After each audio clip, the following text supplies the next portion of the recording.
और एक विश्वास के साथ आप लोगों से कहना चाहूंगा, जितने लोग आस्था पर कथा सुन रहे हो, जितने फेसबुक यूट्यूब पर सुन रहे हो, और जितने लोग मालेगांव की ये पवित्र भूमि पर बैठकर कथा सुन रहे हो, एक दिल से कहूं आप लोगों से, आप स्वीकार करिएगा, दुख की घड़ी में कोई आए चाहे ना आए, अगर आपने दिल से, कर्जा हो गया, समस्या विकट हो गई, तकलीफ बढ़ गई, दुख बढ़ गया, आप शंकर भगवान के मंदिर में जाकर, ये जरूरी नहीं है कि आप सीहोर आए या कहीं जाएं, आप तो आपके घर के पास में जो शिव मंदिर हो, उस मंदिर में एक लोटा जल चढ़ाना चालू कर दो, वो धीरे धीरे दुख काटना प्रारंभ कर दे, काटेगा दुख। बस जल चढ़ाने का एक नियम है शिव जी का। शंकर भगवान को जो जल चढ़ाया जाता है दुख काटने के लिए, तकलीफ काटने के लिए, कष्ट मिटाने के लिए, तो एक नियम है शंकर भगवान का जल चढ़ाने का जो नियम है। जैसे ये गौल जलाधारी है, यहां से पानी गिरता है, ये शिवलिंग है, ये दो जो भगवान का पानी जहां बहकर जाता है ये गोल में से, तो यहां जो स्थान है,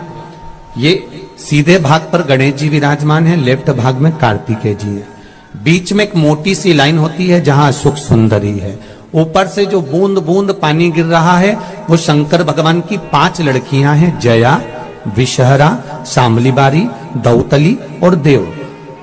जहां गोल भाग है, जहां शिवलिंग रखा हुआ है, ये माता पार्वती जी का हस्त कमल है,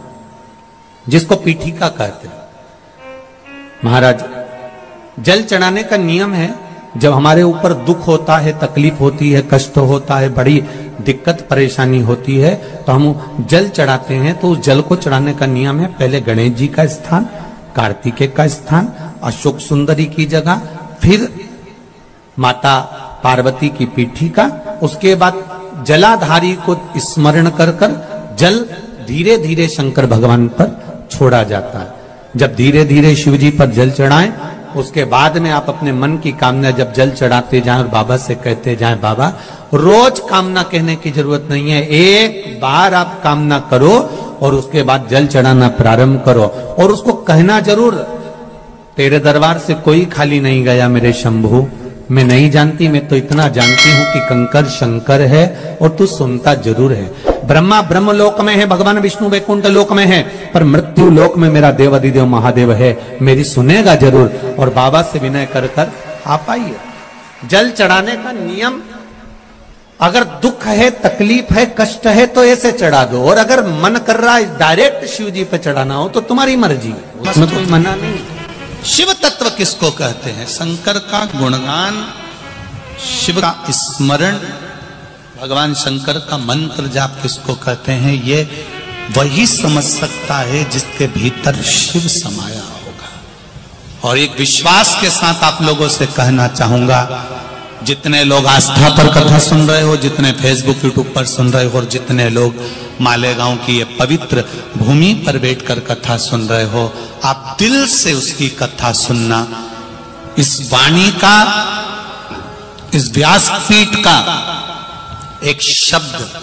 हो सकता है, हॉस्पिटल में पड़ा हुआ कोई व्यक्ति, कर्जे में डूबा हुआ कोई व्यक्ति, गलत व्यसन में पड़ा हुआ कोई व्यक्ति को आपके द्वारा निकली हुई वाणी से भी बाहर निकाल सकता है। जैसे उस मां को कहा किसी ने, सियोर वाला महाराज कहता है एक बार चले तो जा शंकर जी के मंदिर में, उसने पत्र में लिखा। जब वो सियोर वाला महाराज कहता है, चिल्ला चिल्ला कर कहता है, एक लोटा जल सारी समस्या का हल, तो जा। 7 साल में उस बच्चे की वाणी वापिस आ सकती है जो वाणी नहीं थी। जब वो वाणी मेरा महादेव दे सकता है,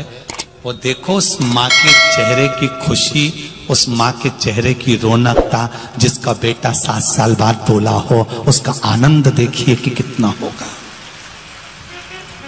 कितना आनंद होगा। एक बात और अच्छे से समझ लीजिए,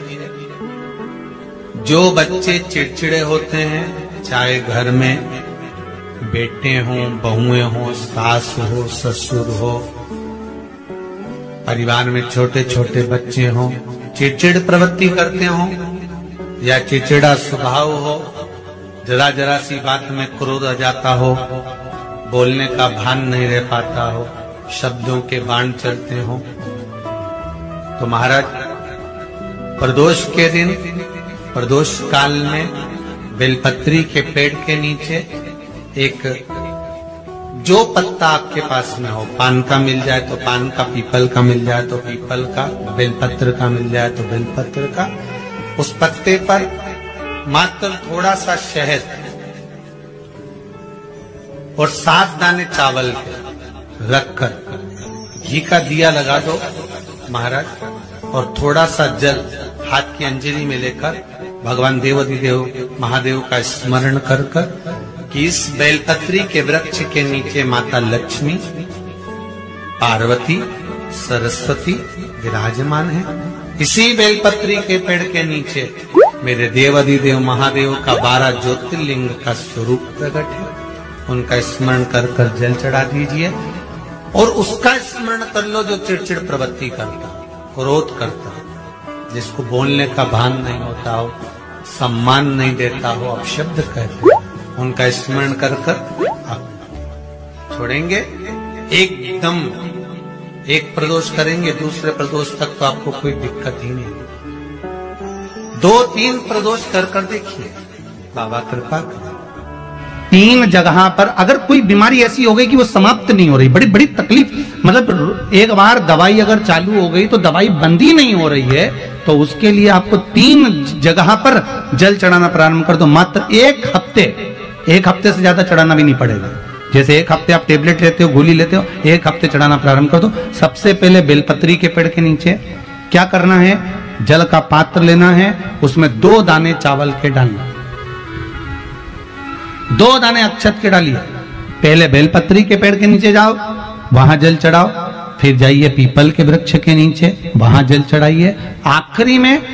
या तो शमी के नीचे या फिर आंवले के नीचे, इन दोनों में से कोई एक वृक्ष जिसके नीचे। पर 1 हफ्ते अगर आपने आंवले में चढ़ाया है तो आंवले में ही चढ़ाना,